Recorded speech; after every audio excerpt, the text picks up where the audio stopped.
We're talking push trucks, PA posse, really big right rear wheels, and racing on dirt. From Silver Dollar to Williams Grove, Eldora to Devil's Bowl, and of course, Knoxville. This is Winged Nation, presented by Hercules Tires. Now your hosts, Steve Post and Erin Evernham. Hello again. It is MRN Wing Nation, presented by Hercules Tire, talking sprint car racing, our favorite time of the week, and we are glad you joined us as we have got a lot going on in the sprint car world. Erin Evernham and Steve Post here. We're going to talk with Brian Brown, Brock Zearfoss, and John Naida. John is with Sprints on Dirt. A lot going on there, but a lot going on in the sprint car world as well, and we are glad you've chosen to spend a little time with us here on MRN Wing Nation. Well, let's just start right off. This is news is breaking. Things are happening so quick on us. Erin, last night, Lebanon Valley Speedway, Monday night, Steve Kinser up there racing with the Arctic Cat All-Star Circuit of Champions, and with very little format or formality, apparently made some comments that this might likely be the last time we see him race. And I don't know that we're all shocked by that, but I think it's still tough to figure life without Steve Kinser wheeling a car around the track. It really is. But I do like in Steve Kinser fashion that he said most likely. Most likely, exactly. You always leave the window open. But, yeah, when I woke up this morning and I read that, part of me was sad. Even though his official retirement was, from full-time was a few years ago, it was still emotional to read that. I'm like, I've always been a huge fan of Steve Kinser. Like, I'm a super fan. And I've become buddies with him. But to this day, he's like one of those people. I'm still like a fangirl when I see him. Yeah, exactly. What's your best racing memory with him? Because I'm telling you, he was tough to race against. He was very tough to race against. Well, believe it or not, I didn't really actually run wheel-to-wheel with him that often because I wasn't up there with him. I understand that. But my favorite on-track memory was Tulare, California. I had won the Friday night show, my Outlaw win, and Saturday night we came back, and the track took rubber, and we were down to like 2 to go, and I was in second, and Steve was leading. So I tried to pass him on the backstretch low, and he just runs me down to the tires. That's the patented Steve Kinser move. Yeah, we are coming for the checkered. Yeah. No, wait, sorry, this is white flag. And I tried to the outside of him the next lap, and sure enough, he literally sticks me in the fence. We're like, we survived. We were both kind of bounced off the fence, and this was for the white flag lap, and they threw the yellow because someone had popped a tire. Yeah. And it went on that Steve popped a tire, I popped a tire. We ended up, Neither one of you. won. Yeah, I don't forget who won, but it was to have a wheel-to-wheel battle with him was like a dream come true. But I've always been a huge fan. My favorite Steve Kinser memory, and he remembers this story. I was racing a 360 at Rolling Wheels. They didn't at the time. The Outlaws didn't get a lot of 410s to show up there, so I think I finished 15th or something, the highest finishing 360. I'm sitting on the tire signing autographs afterwards, and Steve Kinser walks by me. Now, I've been a fan my whole life. Yeah. I used to go to the races when I was little, and he says, "Good job tonight." And I literally, I had this moment. Like, I couldn't even speak. Couldn't even say thank you. I remember sitting there like, I literally almost fell off the tire. So it became the joke for years. Like, every time I see Steve, or not every time, but it comes up often how I was like such a super fan. I couldn't even handle a compliment from him. I was like totally starstruck. It might be one of the very few totally starstruck moments I've ever had with him. Oh my gosh, that is great. Yeah, that was good stuff. Steve Kinser could do that to folks, though. Yeah, he could it's starstruck funny. you. Like, to this day, when I see him, I'm like, I got to get a picture. Like, I have this collection of pictures with really? him. Yeah, that is so I've got cool. a lot of. I could go on and on, but what's your story? I want to hear yours. Yeah, we've posted on Facebook.com/WingNation, and there's the stories on there are incredible. Okay, mine goes back just a couple years ago. It was 2014 Volusia when he won in the race down there, the World of Outlaw race down there, the Sunday night race. And, as is always the case after World of Outlaw races, particularly the last one of the weekend, I make my way to the Sides Bar and Grill. No. I know. There's a shocker. Well, the way this night unfolded is that we're hanging out and people are leaving and people are leaving and people are leaving. And the next thing you know, I kind of look and I'm in this, wait a minute, there's only 5 of us left here. And the 5 of us were Jason Sides, Paul Sides. Okay. That's not even a shocker. Tony Stewart, myself, and Steve Kinser. So I'm sitting there thinking, well, which doesn't belong and why? Because, I mean, it's like you're talking these. But who's going to stay? Who's staying to the end? Exactly. I mean, who? And I looked around and I said, you got to be kidding me. And the stories, just the partying stories, the racing stories. And I don't know how long the conversation went. Yeah, I don't know if it was 10 minutes or I don't know if it was an hour and a half that seemed like 10 minutes. but we're just kind of standing there, and everyone's having a few beers and just kind of hanging out. And really unannounced, Steve just kind of finishes a beer, pitches the can aside, goes and gets on his bicycle and just rides away. And it's like, and one of the sides boys said, well, it must be time to go to the motor coach. And that's what he's doing. He's just riding to the motor coach. And Tony had driven over, and I had driven over from Daytona, and we kind of finished our beers, had a few laughs, and then, well, it's kind of like, well, the king has left, so what am I hanging out? What am I hanging out with you guys for? Yeah, and you're only left. Tony Stewart, exactly, Jason Sides, exactly, and we all kind of left there. And I remember riding back from Volusia, and that's when it hit me. It's like, man, one of those clowns didn't belong in that group, and that's me. But when you look at that moment, it's a moment that I remember for the rest of my life, and that really was the first thing that came to mind last night when I'm following along on Twitter. And realized that, I'm like, man, I had that moment. Yeah. It was different than yours, but special, special. Exactly. I mean, so amazing stuff. So you can go on our Facebook page, facebook.com/WingNation, and we have got we're going to keep it right up at the top of the page, and you could just post your Steve Kinser stories. We've got great photos of kids with Steve. I mean, it's been phenomenal, and we're just going to keep that rolling along as well. Other news going on in the sprint car world, Kerry Madsen picked up a ride. Yeah. And this kind of ties in, of course, with the tragic loss of Brian Clausen, but Kerry has got the ride in the Matt Woods car that the 17W machine is going to run this week in Knoxville. And really, it's kind of like Jeremy Elliott with Penn Live just does a great job, had the story. Kerry's hoping for 8 to 10 races. Yeah. Of course, there's a lot of emotion in this. There's a lot going on there with Matt, with his team, and Brian. They're hoping to do the Jackson Nationals, which is the big one next weekend. But good to see the Madman. And I believe in that story it says that Kerry's going to continue with Caneric in Australia. Yep. It's just a split in North America, a cease of operation in North America, but he's going to go back down and defend his Australian championship. So good for them that they're moving forward with it. Bad for us that we're now finding Kerry Madsen as maybe a guy looking for a ride, although it looks like he's got something for the next few weeks anyhow. Yeah, I like how that worked out. To see someone replace Brian in that car is hard to watch someone. Yeah, exactly. But you see Kerry who just lost his ride, so it kind of, I don't know, it's a feel-good story in a way. You got someone filling a seat that really needed a ride. Really needed a ride just to get through. He's running Knoxville Speedway and just all of that. And the Jackson Nationals has become one of the coveted prizes. So really, really cool there. Hey, want to mention this. And there's a guy in Central Pennsylvania, and we've all done things with laughed with this guy and argued with this guy. And there's times he can be the biggest knucklehead on the planet, and then there's times when he's the coolest guy in the world. And his passion has been the 358 Tour. Bill McIntyre. Bill's just his heart for sprint car racing is absolutely amazing. It's a beautiful story. It's a sad story for the sprint car world. He's ceasing the point fund that he has ran for the last few years. But his heart for his kids and his family is bigger than his heart for sprint car racing. So if you're going to cease doing something, that's a great reason to do it. Bill, I know a lot of 358 drivers really appreciate what you've done.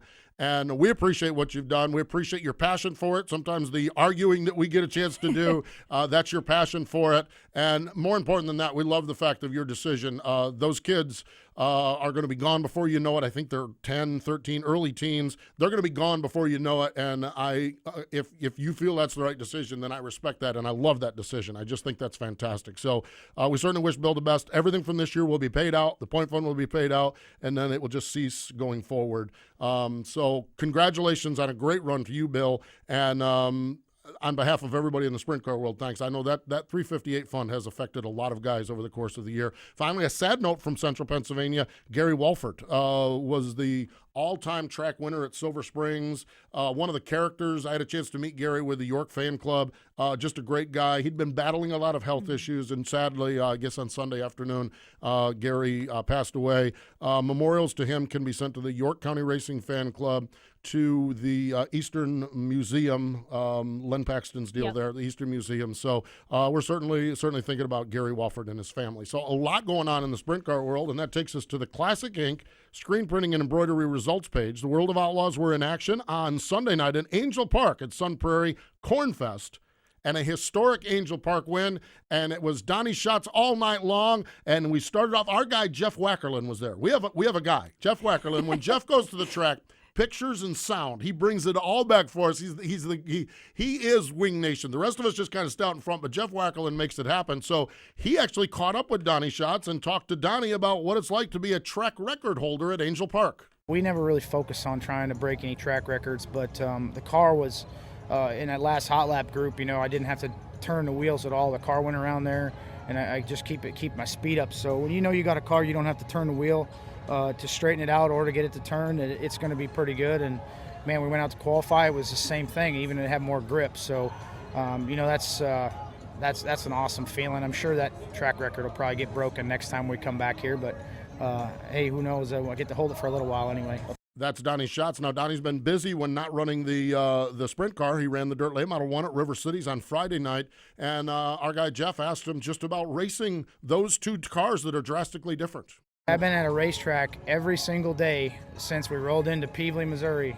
And I don't know if you count how many days that is, but it's a lot. I might not have raced every night, but I was with the kids go-karting, a lot of those nights, 2 or 3 nights a week. And I've been running the late model the last 3 nights.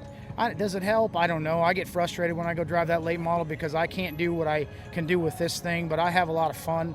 I'm learning a lot about it. It's just, you get in the thing and what I learned the last 3 days, I got to forget today, and I don't know when I'll get back in it again and apply what I learned. So this is different. This is like second nature. This is what you get to get in this car 92 times a year and try to battle to keep your job, and you have fun doing that. So I don't know. I just enjoy going racing around home and doing my part to help the racetracks and have fun with the people, and that I definitely do. It has been fun to watch him learn that late model world, that's for sure. And I think his job is secure for a week or two on the sprint car side. Yeah. Just maybe for a little bit. And finally, this was a historic race up at Angel Park. Angel Park, one of the most historic tracks in the country, and the World of Outlaws coming in there. Donnie also just chatted a little bit about getting a win at the famed Angel Park.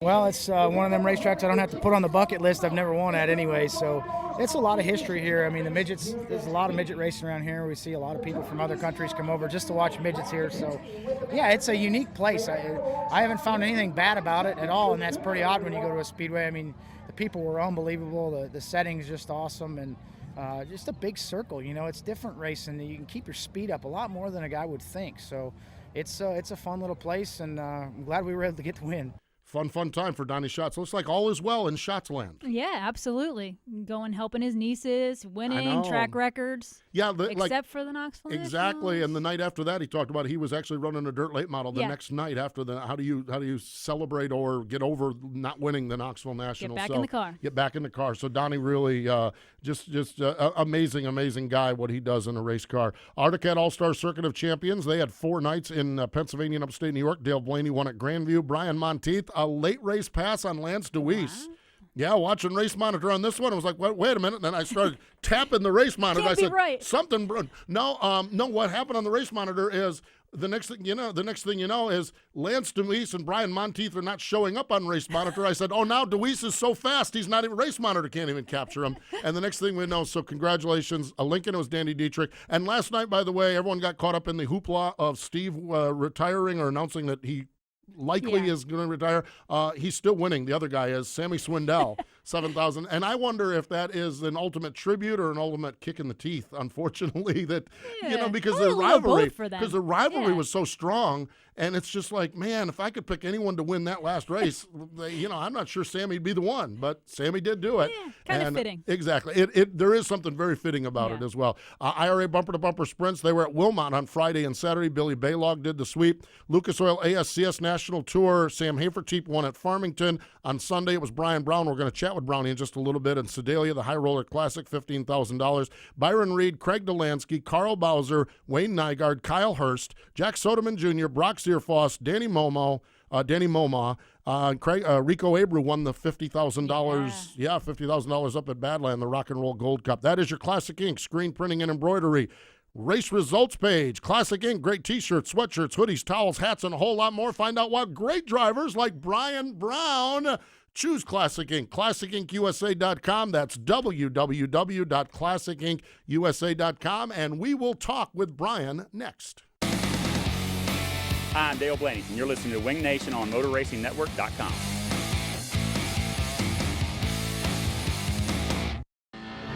Aggressive Hydraulics, where we engineer the cylinders that move your business.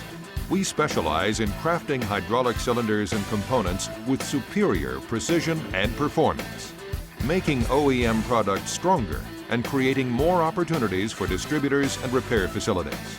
Crafting cylinders that operate on a global basis in a wide variety of industries and applications. Get aggressive with your cylinder challenges. Aggressive Hydraulics. O'Reilly. Has the summer heat taken a toll on your vehicle's battery? Count on O'Reilly Auto Parts for the Superstart battery that's right for your vehicle. For a limited time, purchase a Superstart Premium, Extreme, or Platinum battery and get up to a $15 O'Reilly gift card by mail. O'Reilly Auto Parts. Better parts, better prices every day. Limit supply. See store for details. O'Reilly Auto Parts. Hi, I'm Casey Kane. Now back to Wing Nation. Thank you, Casey. Welcome back. It is MRN Wing Nation, presented by Hercules Tire, and great drivers bounce back from difficult times. That's great athletes do that. When great athletes have a bad game, the great ones bounce back, and Brian Brown bounced back in a big-time fashion. It was the High Roller Classic at Sedalia on Sunday afternoon for the Lucas Oil ASCS National Tour, presented by MAV Motorsports Television, and he picked up the $15,000 win and joins us on the program now on the Hercules Hotline. Hey, Brownie, how are you? I'm doing good. Lot better week than the week previous. So, it's when it's Tuesday and you're talking to you guys, you did something right. And I think the only time I had about you guys didn't even want to talk to me at Knoxville. So things are definitely better this week. Well, I'll tell you what, we like to talk about good weeks and good things. And man, I'll tell you what, the only thing I wanted to do at Knoxville was just give you a big hug, because that was just absolutely brutal. But so with that in mind, but talking about Sunday's race at Sedalia, how important was that for you to get the win and just get things rolling back in the positive direction, Brian? Yeah, that's huge. I think the biggest thing, when you have weeks like that, is just try to get back into the shop and, just make sure that you keep your guys focused and make sure you become a cheerleader at that point and, let them know that, hey, there's a lot of big races coming up here, and really we can't change what happened up there at Knoxville, and just keep focused on the task at hand. And, life goes on, and we've got to a lot of big races that we can have a really good year if we can have some good results. And the guys bought in. Chad Morgan and Michael Williams, they do a phenomenal job for us. And you would never know by the way they prepped last week that we either won the Knoxville Nationals or in the C Main. They worked that hard all week long, and it showed when we unloaded on Sunday at Sedalia. Brian, it seemed like you were fast all night at Sedalia, but some of those cautions kind of fell into your hand when you were leading, catching lap cars. How do you as a driver handle the things that are out of your control as a race car driver? Like Knoxville, things were out of your control. You had a bad week, and then things kind of fall into your hands winning at Sedalia. And how do you handle that mentally? Yeah, you're right. When you're leading those races, just depending on how things are going when you get to traffic, you either say, "Oh gosh, this is a good thing the yellow came out," or "Man, you can tell as a driver if you're getting through traffic well." And on Sunday night it was just predominantly around the top, and if you peeled off too soon and you couldn't slide the guy, you lost a lot of momentum. But if you got in too close behind the guy, your car got real tight. So it was just the cautions actually played in my favor in that case. But they played against me at times too. But on the Knoxville thing, a lot of things that you can't control, like the pill draw and things like that, you just have got to tell yourself, we were meant to draw that number for whatever reason. If if you draw 71 out of 75. You got to tell yourself, no matter what, quick time may not be out there. If seventh quick is what's on the track, we've got to get seventh quick. And same thing on the Friday night knockout program. We thought 71 out of 75. Oh gosh, you can't draw much worse. Well, then we went out and drew 89 out of 89. So I think that was probably one of the most gut-wrenching, nervous times I've ever had qualifying. It was when you draw 89 out of 89 and the track is gone. I mean, it's not really, you're not going to get quick time, and you got your Knoxville Nationals on your shoulders. That's what makes or breaks you as a driver. Yeah. Yeah, the thing of it is, Brian, and I think the thing that and it's easy for me to say, I'm a radio guy, so I've never done it. You were in a spot on Friday night. You put yourself in a spot. And then, to me, it was like slow motion going down into turn number 3. A car spun around there, and I mean, that roller coaster ride on Friday night just had to be brutal.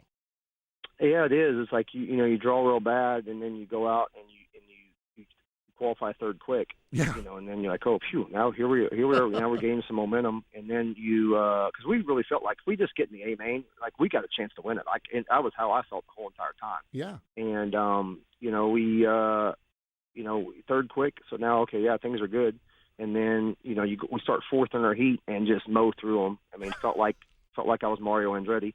And then the feature come along, and we just we weren't as aggressive as I felt like we needed to with our setup, and we just I wasn't as aggressive enough as I felt like as a driver. You get in those situations and you're thinking, most of the time I'm thinking I'm going to try to win this race, period, whatever it takes. And we took off there, and I got into third, and it's like, well, I don't really want to make too many bad decisions. I don't want to take a chance and make a bad decision, and then we'd be running fifth because we just got to run fourth, is what mine told me. And it was just the wrong attitude to have. And I got complacent, and we got passed by Logan, and then we able to pass him back, and then the deal happened with Trey there. He got spun out, and I didn't see any yellow lights. I didn't hear anything on my radio, and next thing you know, he's sitting there. So it's just one of those deals, and it just wasn't meant to be. I mean, it wasn't meant to be. And there's a lot worse things going on in our sport in the country and in the world right now than me not making the A-Man of the Knoxville Nationals. So doesn't mean it doesn't hurt, but we'll get over it, and we've already got over it, and we're really looking forward to the rest of the season and getting back up there next year and having a shot. Brian, going back to the big win on Sunday night, I read a really cool story about the engine you had under the hood. Tell us a little bit about that.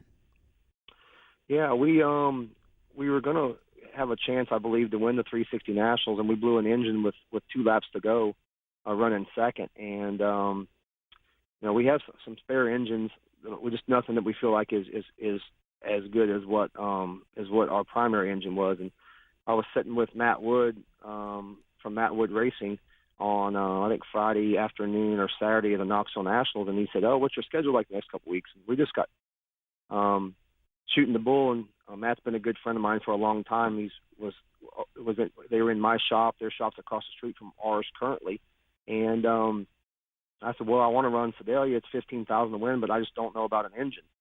He's like, do you need an engine? I said, yeah. I said, he said, well, why don't you put one of mine in? And I said, oh, you're joking. He said, no, I'm serious. I run one of my engines. I want you to. And it kind of started from there. And then I told him, I said, oh, I only want to run it, if you're sure that's what you want to do. And the only other way I want to do it is I want all your crew guys to come. And I talked to the 3 crew guys, Noisy, Jeremy and Clark, and said, hey, you guys want to come? And it was just cool. They rode in the truck and trailer with our team, and we were able to go down there, and they hung out with us all night, gave us a hand, and to be able to win that race and see those guys smile at the end of the night for all they've been through, the last couple weeks, was as cool to me as any didn't matter what it paid to win. That was cool to me, and to get a call from Matt afterwards and hear how excited he was, and just felt like that was a good way to honor Brian and put a smile on those guys' face, because you're never going to replace Brian Clausen. He was a guy that was just when he first came into the sport, or came into the wing side of it, I was just like, man, this is another non-wing guy. I don't like this guy, and he thinks he's going to come over and whip up on us. And then next thing you know, it's like, how you cannot like Brian Clausen. He's just one of those guys that no matter what the situations was, he was always had a smile on his face and always looked at everything the best way you possibly could in any situation. And I think I learned a lot from him, because I've not always had the best attitude, and when we run bad or whatnot. I think I learned something along the way from him. In the 2 or 3 years I really got to know him. Absolutely, that's a beautiful story with that. Matt Wood's team, taking them down there and getting those guys a chance to spend some time in Victory Lane. Just absolutely cool. Brownie, I know our time is shy here, but I know you've got Knoxville coming up this week, Jackson Nationals on the horizon. So you're right, there's a lot of big races, and you've got to feel pretty good optimism as you roll through the final part of this season. We really do, and I think if anything I learned about this Knoxville situation is just like we're going to take every race race by race. If you get looking, we've always looked at, we're looking towards the Knoxville Nationals a year in advance, and it doesn't really pay to do that. So we're going to look at every race. We're going to try to win every race we're at first and not worry about what's next week. And we got Knoxville this week for $5,000, and then $25,000 next week at Jackson, and then we're going to run our 360 at Jackson too. And Matt wants to continue to run that engine in our car, so we're fortunate going to be able to run both classes up there, and just looking forward to it. Matt stepped up, but we still got a lot of our partners: Casey's General Store, FEP, Impact Signs, Awnings and Wraps, Warmall Civil, Ditchfield Transfer, Champion Oil, Maxim, all of our great partners that allow us to go do it. And I think that was the cool part about even during Knoxville and after Knoxville is those guys that are big supporters are from the top to the bottom. Put your arms around you and say, you know what, it's going to be all right. And I think that's what helps you get through the bad times. And just proud of how we bounced back. I think that's, as a car owner, I think that was, the biggest thing when I woke up Monday morning is like, you know what, we got ourselves a good team to be able to have a down time as we had at Knoxville and then bounce back at Sedalia. That's what you spend the hours in the shop for, and that's what you want to be a car owner and a driver, a part of a team like that. Well said. Absolutely well said, and congratulations on that. Brian, again, thank you for the time. Best of luck, best of fortune this week at Knoxville, on to Jackson, and I know we'll talk to you as the season unfolds, but congratulations on that win at Sedalia. Yeah, thank you guys very much, too. I know I say it every single time. You guys do so much for our sport and what you do at Knoxville with the stage and all that stuff. Our sport is in such a better place since you guys came into it, I guess now 4 or 5 years ago, and we're very, very fortunate to have media like you guys, and you guys make our sport better, and for that we really appreciate it. Thank you, Brian. Appreciate the kind words. Really, truly do. That's Brian Brown joining us here on the program. Wow. Good stuff. Very good stuff. I mean, I just can't even imagine the roller coaster the last couple of weeks have been on, and yet, as I think I said starting it off, the great ones bounce back, and it looks like Brownie is bouncing back and stronger maybe than they were going into that. Yeah, Knoxville, like you said, was a huge disappointment, but to come back and to win a big 360 race like that, and then the emotional part of it, the having Brian's engine, and in an article he said, he had Brian riding along with him, like. I mean, what a better way to bounce back from a tough week. Really was. Very good stuff. And I find it interesting, his philosophy in that reset race. It's Hodnett called it the reset race. I got hooked on that. I like the reset race. But his philosophy, third is good enough. I understand that. And I agree with that. Yeah. And we're sitting there watching and say, okay, Brownie's safe. Okay, who's fourth? Okay. Yeah. I understand that. But the problem of it is you're a race car driver. And when you third is good enough, well, maybe you're not driving that car like you drive that car every other week. Yeah. And so I respect that Brownie kind of acknowledged that they weren't aggressive enough across the board on that. And maybe, just see what happens going forward. Maybe, unfortunately, if he finds himself in that spot again, he wins that race next time and doesn't find himself in a bind. So, and we, Brownie, the stage show, we always get Brownie on our stage show, but he's one of them we kind of say, well, we'll get him Friday and Saturday after his preliminary night because he'll be checked in, he'll be locked in, he'll be good to go, And, then we had him, I think, scheduled for Friday. Well, he's in that race. He was busy. And then, it's just one of those things. We assumed Brian Brown was going to be in the hunt to win the race. Absolutely. It's the beauty of sprint car racing is there's no guarantees in anything. There's no guarantee. Brian Brown could have won the Knoxville Nationals, but there was no guarantee that he was even in the Knoxville Nationals. And that's incredible to think about it. Well, it's a good thing he won because now we got to have him on today. That's right. Absolutely. Hey, great stuff. Hey, now it's funny, and I know Krager's probably lost his mind with us. Exactly, because we're way, way, way back. Okay, so a couple of months ago, we had Brownie and Brock Zearfoss lined up to be on the show, okay? And so that was the day the phone lines went dead, and we had neither of them, okay? Cue the Price is Right music. And so we've cleared the hurdle. We got Brownie back on in the phone lines, and now after his second big win, this one at Port Royal, we'll talk to Brock Zearfoss in just a moment. Hi, I'm Craig Kinser, and you're listening to Wing Nation on MotorRacingNetwork.com. Classic Ink USA Screen Printing and Embroidery is constantly testing the limits of custom racewear and specialized embroidery. Headquartered in Western Pennsylvania, Classic Ink holds the highest standard, maximizing your return as well as the ultimate customer satisfaction. From track swag fanwear to quick crew wear, Classic Ink has you covered. Their dedicated staff and designers will keep your race team and fans looking sharp. Contact Classic Ink today and get your team ahead of the competition. www.classicinkusa.com. That's Classic Inc. at the track and on your back.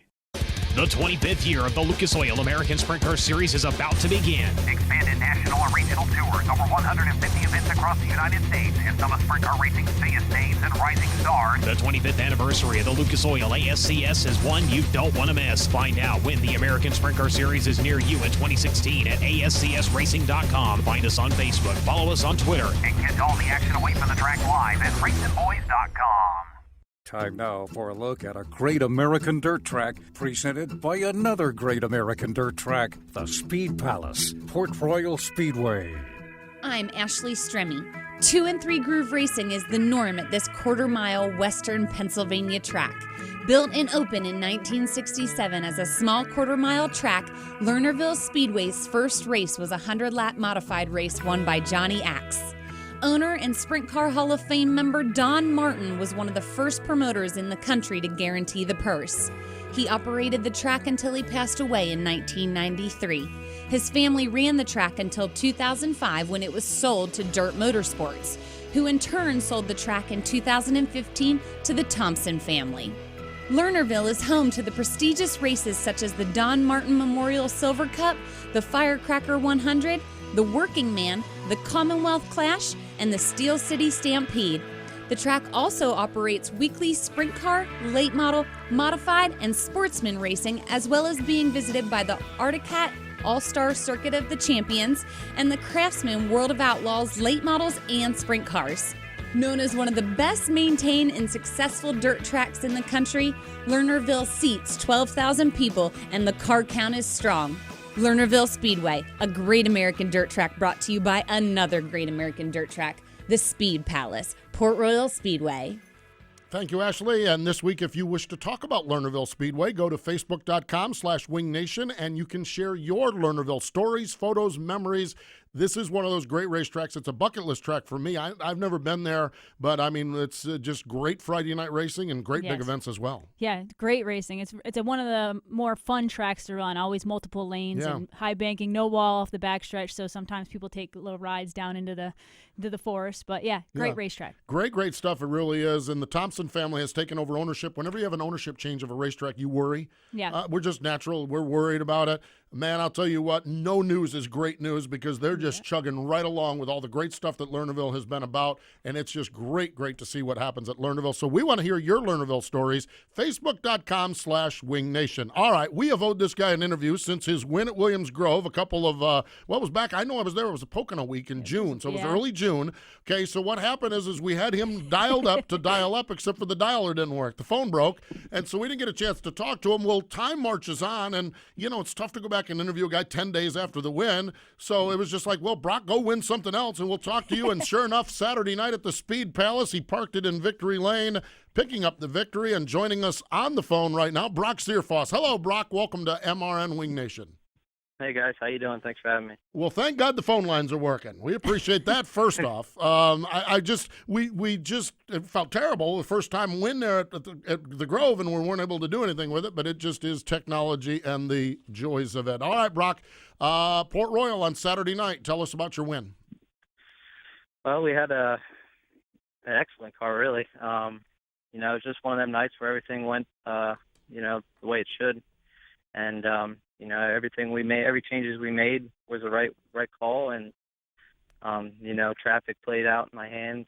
I caught the cars that I needed to pass at the right time. And, it was just one of them perfect nights. And, my crew guys, they've been working hard all year long. We had a fast car. The driver just didn't put them in the right spot to be able to succeed there some nights. So the driver did what he needed to do. The crew guys did what they've been doing all year, and it worked out for us. Brock, you got that big win at Williams Grove like we were talking about a little earlier in the year, but I read that it was really, it meant a lot to you to get your first win at Port Royal. Talk about what it meant to get your car in victory lane. It meant a lot. I mean, 410s, you know this too, it's one of the hardest divisions to race in, and the competition is so tough and the cars are so equal that if you're off just a little bit, I mean, you're fifth, and it's just one of them nights where we were spot on and them other guys were just a little bit off, but it means a lot. That's where I actually ran my first 410 race was Port Royal. We've been racing there since I moved up into the division. So, to get a win there is special, but Williams Grove is definitely really special too, just the history behind there. And, just to put my name on the list of everybody else that's been there, we talk about Kinser retiring there, he's won there how many times. And just to have my name on the list of so many great drivers like that, that's something pretty special. Special indeed. Brock, where'd your love for sprint car racing come from? How did you get started down this course? Well, back in the day, I gotta say back in the day, but it hasn't been too long. I think it was probably about 92, 93.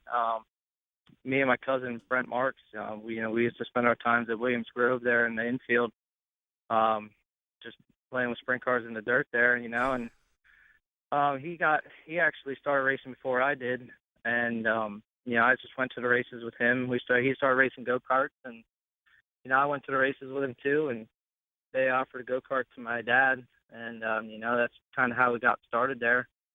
And I've just been going to the sprint car races as a fan and watching the cars go around the racetrack. It's such an amazing thing to see.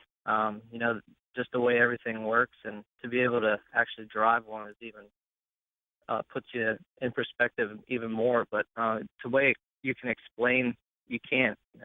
It's just something that's hard to explain, and Erin knows that too. There's something about them that it makes it so difficult to drive, but it's so fun, and you get such a rush out of it. Brock, you're in the championship hunt at Port Royal Speedway. Obviously, closed the gap with your win this weekend.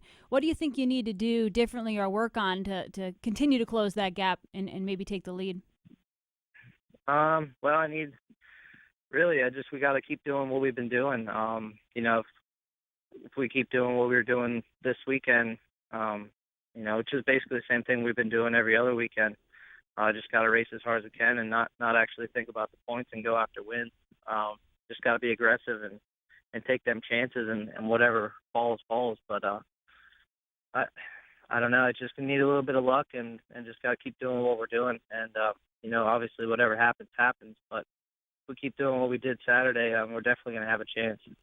Well, Brock, the performance on Saturday was really, really good. I don't know, is this good news or bad news? Because you get real busy here in another week or so at Port Royal. A Saturday night show, Labor Day weekend, the Saturday night show, the Monday afternoon fair show, which that's always interesting because it's an afternoon race, and then 2 nights of the Tuscarora 50. Is it and obviously it depends on your performance, but is it, do you like having 4 races in about 8 days at Port Royal, and does that really suit your style and the way you guys want to perform here? Yeah, honestly, I'd race 7 days a week at Port Royal or anywhere, to be honest. But yeah, we're really clicking pretty good here.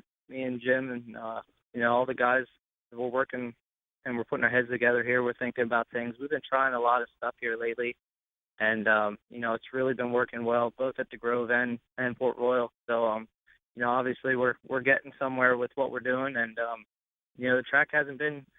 It's been pretty slick there the past few weeks. So we're getting our slick track program together here, and it's only going to help us as these races come about.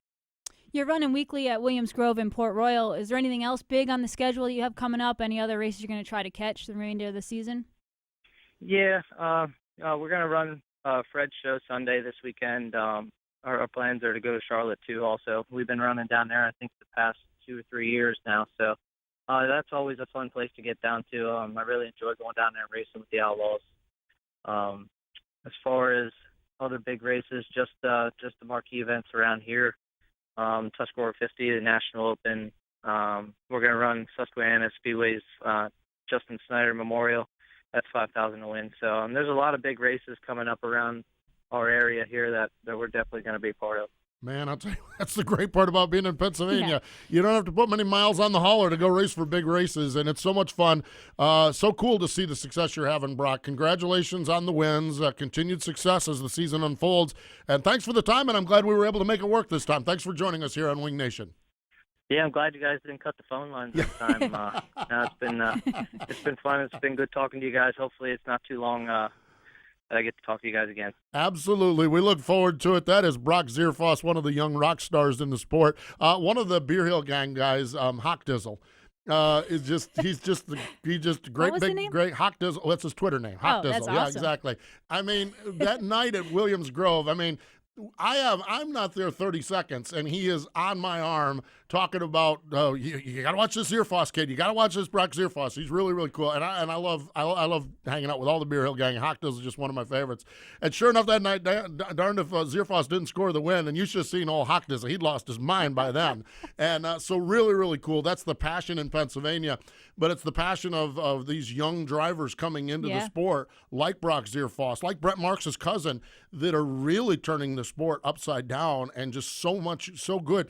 Guys that you just have the sense that they're destined to be great sprint car drivers their entire career, and that's what we like to see. Absolutely. It's nice to see the young generation coming up and giving the Lance DeWeeses a run for their money. And, we've followed Lance and Fred and Hodnett for so long in Pennsylvania. It's nice to see a new younger generation come in. Absolutely. He mentioned Fred's show. It's the Party at the Path on Sunday. I wish I could be there, man. I'll tell you what, those are my favorite races of the year, and y'all are going to have to carry on without me up there. So I'm going to be at Michigan or some other place like that. So, but it is going to be a big one, that's for sure. Hey, you know what? We need to step away. We have got coming up next, John Naida does the sprints on dirt, okay? And last year he laid something on to us. And, well, we want to find out how it's all going. So stay with us. We'll talk to John Naida with the Engine Pro Sprints on Dirt circuit coming up next. Hey, this is Jason Sides, and you're listening to Steve and Kendra on Wing Nation here on MotorRacingNetwork.com. Whatever you drive, wherever you go, Hercules Tires will get you there, whether you're running on dirt or running a job. Our dependable, high-quality tires are the perfect fit for your needs. For unmatched value, selection, and warranty with industry-leading road hazard protection, there's only one choice: Hercules Tires. To learn more, visit HerculesTire.com or call 800-677-9535. Hercules Tires, right on our strength. Friday nights, it's all sprint cars. Saturday night, it's IMCA Modifieds and stock cars. Be there this Friday night for the last Tech 360 sprint cars, along with the Race Saver 305 Sprint and the HRA non-wing sprint cars presented by the Pizza Ranch and Livewire Printing Company. Hot laps begin at 7:30. Saturday night is the season championship for the IMCA Modifieds and stock cars, along with the IMCA Vintage cars. Hot laps begin at 7. Save $3 by purchasing advance tickets online at JacksonMotorbikes.com. The all-new Jackson Motorbikes in Jackson, Minnesota, where kids 12 and under are free. Be there. O'Reilly. Has the summer heat taken a toll on your vehicle's battery? Count on O'Reilly Auto Parts for the Superstart battery that's right for your vehicle. For a limited time, purchase a Superstart Premium, Extreme, or Platinum battery and get up to a $15 O'Reilly gift card by mail. O'Reilly Auto Parts. Better parts, better prices every day. Limit supply. See store for details. O'Reilly Auto Parts. Hi, I'm Jeff Gordon, and now back to Wing Nation. Thank you, Jeff. Welcome back. We are having so much fun here on the program. I'm telling you, Erin, I think I tweeted you, this show has been like a qualifying lap at River City. Seriously. Man, there's more stuff going on here and happening. River I'm telling you what. Yeah, how about that? That's a good one, Yeah, how about that? See, I know what I'm talking about. I hang out with you drivers long enough. You are starting to learn this sound sprint like car I know stuff. what I'm talking about. Exactly. So we are glad you joined us. Let's go back to the Hercules Tire Hotline because last fall, John Naida joined us. John is the operator of the Engine Pro Sprints on Dirt by ARP. And he laid an idea on the sprint car world, and, well, we just want to follow up and see how it's going. So, John, welcome back to Wing Nation. Thank you, Steve. Hi, Erin. Hello. John, as a refresher, okay, because I know a lot of our viewers and listeners here maybe didn't catch you last fall or not necessarily sure. In a nutshell, what have you done with the rules for the sprints on dirt as we've looked at this season? Well, what we've done, we've got rid of all engine rules. We've got rid of all weight rules. We've maintained safety rules, and we've gone to a set of spec tires that Hoosier Racing Tire developed for us. All right. So at the time of that interview last year, we said, well, when we get to the mid part of this next year, we're going to say this is the craziest idea in the world, this is the best idea in the world, or somewhere in the middle. How's it going? I would say definitely towards the best idea in the world. You know, things have been going great, Steve. I have to thank Engine Pro for backing our bold venture and supporting us. They've been a great partner, and I have to thank Hoosier Tire for developing these tires. I mean, you know, they were a little skeptical in the beginning, too, and they did a great job, and we're extremely happy with the tires. The only battle we're fighting is Mother Nature. We've got 5 rainouts, 4 races were threatened by weather, and 4 had no weather issues at all. Wow. So, John, how are you keeping the cars level? Is it a really hard tire compound? Like, how are you keeping without an engine roll, a 410 competitive with a 305? Okay, the idea is, Erin, what we did, we came up with a little bit narrower tire, and a tire that is constructed specifically for what we want to do. We didn't want people to have to go out and buy new wheels. Of course, a few people thought they would. They did, and they found out that it's not the way to go. The standard wheels work great because that's how Hoosier designed the tires. So it's a little bit narrower tire. It's narrow enough to equalize the playing field. However, it's not really noticeable to just about everyone. Once these cars are all on the track racing, nobody sees it at all. They still look like a regular sprint car with stagger and so on. Wow. So when you're running like the big tracks, and has it been noticeable to the guys with the 410s are winning? Like, how is it? Is it really leveling the playing field? Are you seeing good results? Well, Erin, interestingly, we had a couple of rainouts to start the season. So our first race was on our biggest, fastest track, Hartford Speedway here in Michigan. Yeah. And a 360 walked away with that show. Wow. So right out of the gate, we had a 360 that won under conditions people said would never happen. And the difference is driver skill, car performance.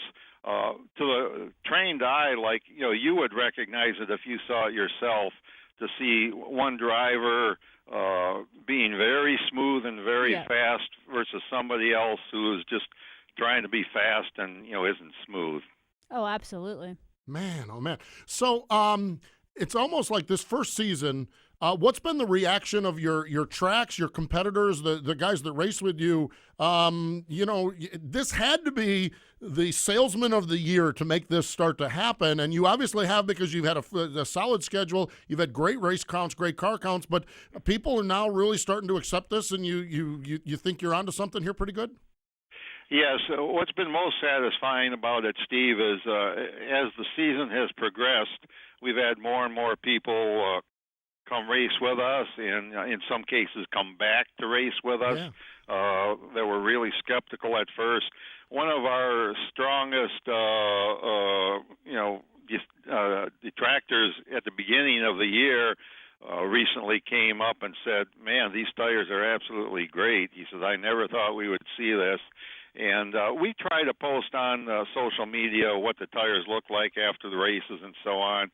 And it's surprising. A side effect of this appears to be creating 2 and 3 wide racing where we've never seen it before. Wow.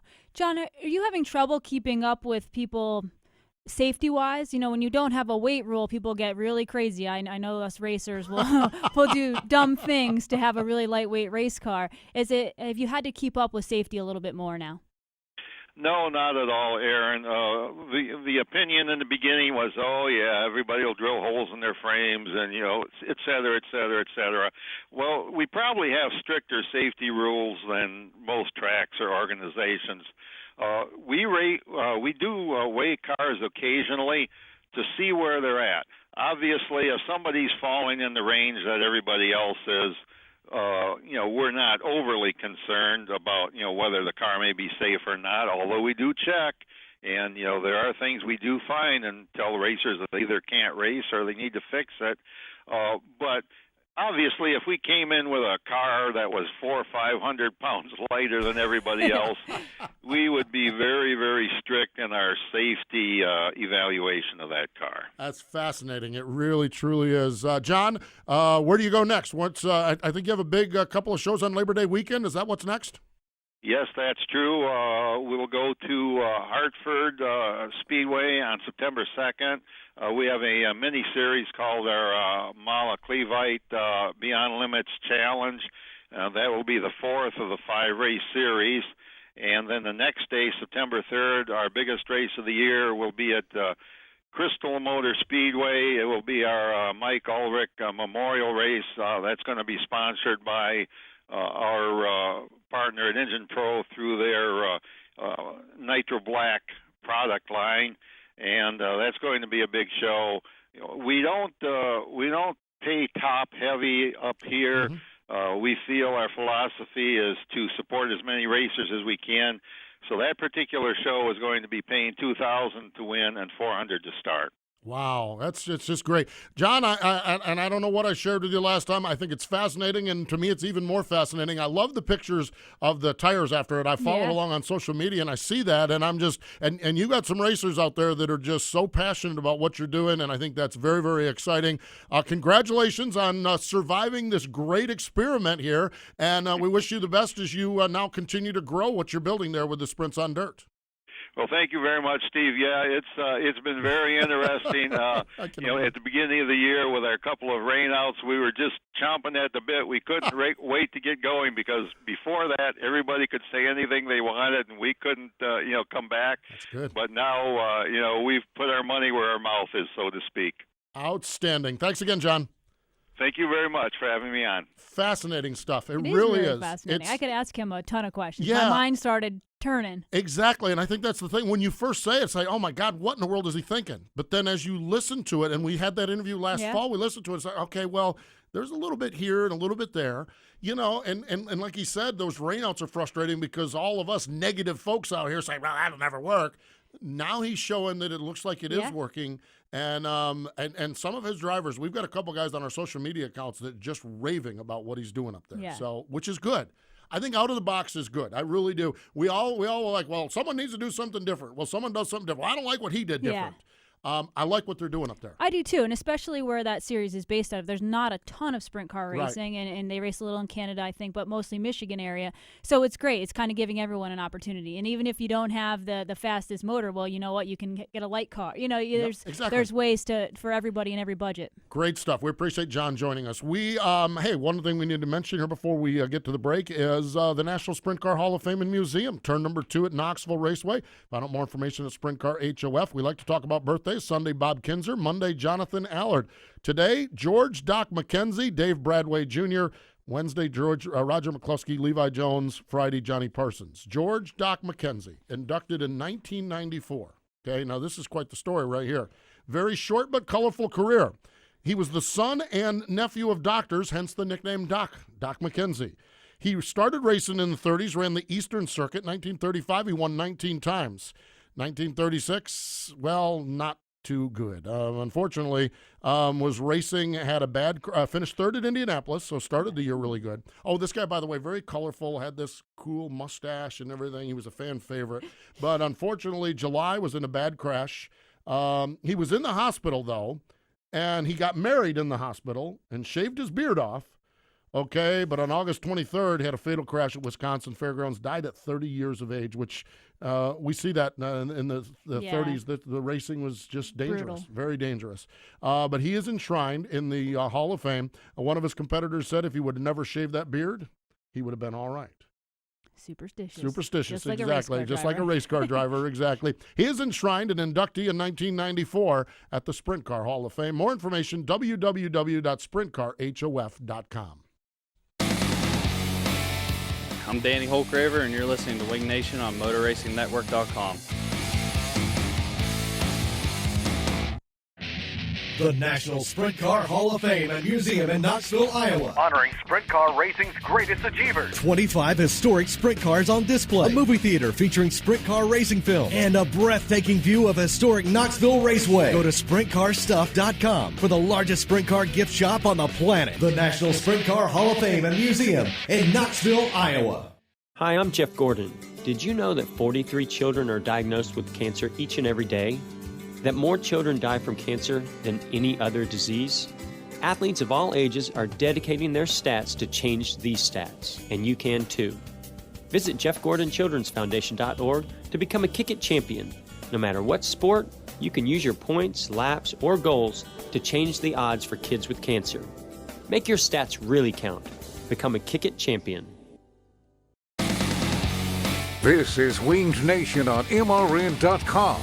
Now, back to Steve Post and Erin Evernham. You know, MRN Wing Nation is brought to you in part by STP, Ultra Clean, Ultra Performance, Ultra Protection. STP Ultra 5-in-1 Fuel System Cleaner, their most advanced formula. STP, in for the long haul. Our Jeff Gordon Kick It for Cancer Person of the Week. He picked up 2 wins this past weekend. Bill Baylog, and I think we talked about this earlier in the year, but one of the things Bill does is he supports through financially a percentage proportion of what he does there, the Midwest athletes against childhood cancer.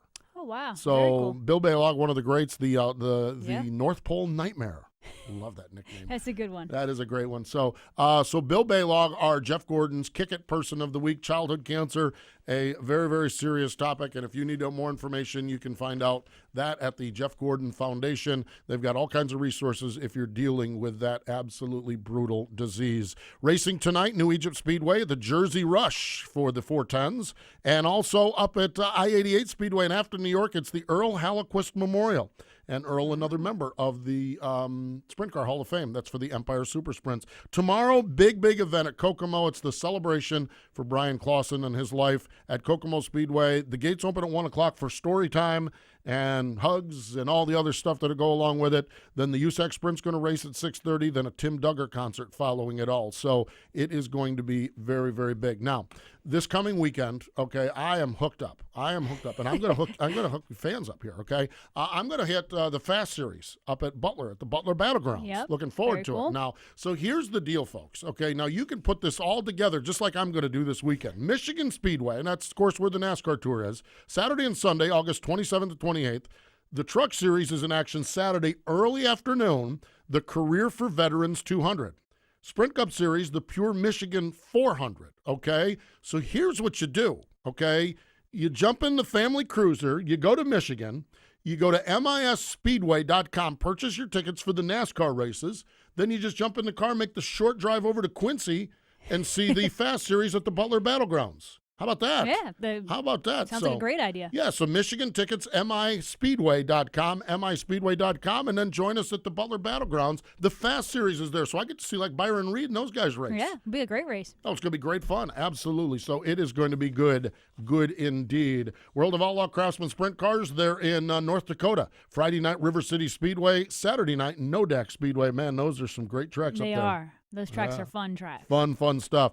Knoxville, boy, this doesn't seem possible. It seems like a week and a half ago we were talking about the season opener, the Sprint Car finale on Saturday night, National Sprint League at the famed Marion County Fairgrounds. Yep, another season in the books. That time of the year where we start talking about season finales and championship battles. Arctic Cat All-Star Circuit of Champions, Saturday, Brownstown, Indiana. Sunday, Millstream Speedway. IRA bumper-to-bumper sprints and MOA. They're co-sanctioning. We love these two groups, and we love when they work together on this. Saturday night, LaSalle in Illinois, and Sunday at Angel Park. Weekly racing, Lernerville, Silver Dollar, Williams Grove on Friday. Saturday, Atomic Badlands, the Fast Series, as we mentioned, at Butler, Lincoln, Mercer, Port Royal, St. Francis, and Wayne County. And on Sunday, it is a party at the Path. Oh, stock the coolers now if you're going to a Fred Raymer promotion. It is going to be good at Path Valley Speedway. All of the Central Pennsylvania stars are going to be there. Want to remind you, the 38th Annual AGCO Jackson Nationals next weekend, Friday night, full program for Lucas Oil ASCS National Tour. Saturday night, full program for the National Sprint League, both of those prelim nights. And on Sunday, $25,000 for the National Sprint League, $10,000 for the ASCS National Tour. Brownie's going to run both of them. That's cool. That is really, really cool. Hey, MRN Wing Nation, presented by Sage Fruit on MAV TV. The crowd pleaser, Craig Delansky, going to join us.